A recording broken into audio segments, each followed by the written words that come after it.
We have a big signing right now, and we have a tremendous industry where we're leading by a lot. It's the AI, artificial intelligence. I always thought it should be SI, Supreme Intelligence. Well, backing AI, as you heard, President Trump recently signed an executive order, is one of the goals of this administration, supporting artificial intelligence. And this comes as his administration is cracking down on what he calls burdensome AI laws in the state level. Fox 59 State House reporter Hannah Adamson explains how this new order will work and how state lawmakers on both sides of the aisle are now responding to what the president is proposing. In an attempt to curb AI regulation at the state level, President Trump signed an executive order creating a task force to review and legally challenge state AI laws found to be burdensome. We want to have one central source of approval. 50 states running in 50 different directions. It just doesn't make sense. We're creating a confusing patchwork of regulation.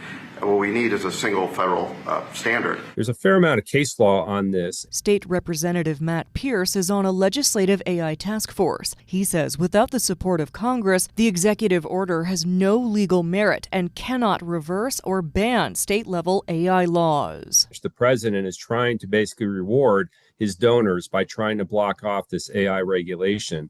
And again, Congress is going to have to be the one to attempt to do that. However, the executive order does threaten to pull funding for states found to have cumbersome AI laws, specifically funding for rural broadband. The executive order stating in part, quote, states with onerous AI laws are ineligible for these funds to the maximum extent allowed by federal law. I don't like the threat. State Representative Craig Haggard has introduced a bill that would modify state law to match the federal Take It Down Act. He says he'd like to work with federal partners to make sure laws safeguarding Hoosiers from the harms of AI stay on the books. We need to be vigilant in whatever we see coming out of D.C.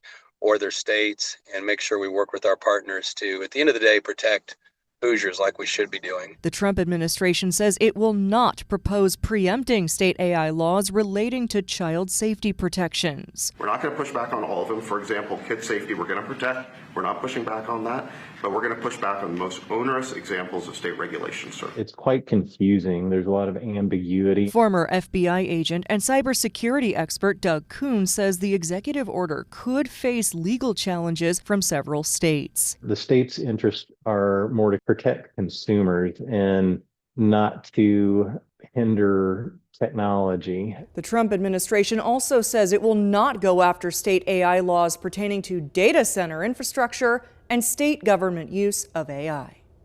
Reporting from Indianapolis, I'm Hannah Adamson.